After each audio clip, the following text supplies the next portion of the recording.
In math concepts, our today's topic is loss of exponents. So let's start. The question arises, what is an exponent, before we discuss the loss of exponents. Here we see that we have a power x. Now in a power x, x is written in the power of a. Here the base is a and the exponent is x. Whatever is written in the power of something, that is called exponent. And the number or the variable written under that exponent is called base. See one more example. We have 4 power 3. Here the base is 4 and the exponent is 3. Now in this example we have x square. In this example base is x and exponent is 2. In loss of exponents, let's discuss the first one, that is product rule. You can also call it multiplication rule. In this rule, if you have two bases with same or different exponents and they are multiplying, then the product rule says that their powers will be added. For example, if we have a square and it's multiplying with a cube, then according to product rule, we can write it as a power 2 plus 3, which is a power 5. So if we have two numbers that are same and their powers are different, like 2 power 3 and 2 power 5, and they both are multiplying, then we can simply add their powers. 2 power 3 plus 5, which is 2 power 8. So in product rule, the bases should be same whenever we want to multiply and the powers are added. The condition is the bases should always be same. The second rule is division or quotient rule. So division rule says that if exponents with same bases are divided, then the exponents will be subtracted. A power x divided by a power y. If we have two bases with exponents that can be same or different, if they are being divided, then their exponents will simply be subtracted.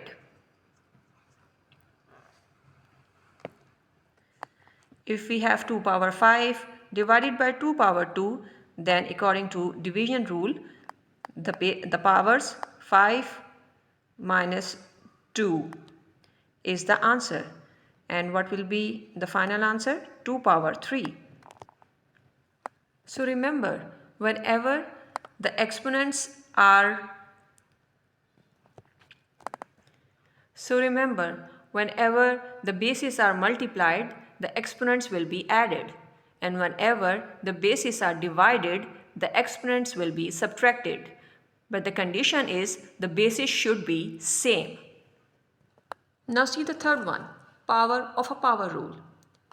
It says that if we have a base with power m and its power, the whole power is n, then in such a case, the both powers or both exponents will be multiplied and we will get a power m n, which is the product of m and n. Like if we have a power 5 and the whole power is 3, then according to power of a power rule, both powers will be multiplied and we will get 5 3s are 15. Now we have a fourth rule, that is power of a product. In this rule, if two different bases are multiplied and they have one same whole power, which is m, then according to this rule, this power can be given to both the bases separately, like a power m and b power m. For example, if we have the product of x and y and the whole power is cube, then this cube can be written separately on both x and y. The answer will be x cube, y cube. The next one is power of a quotient.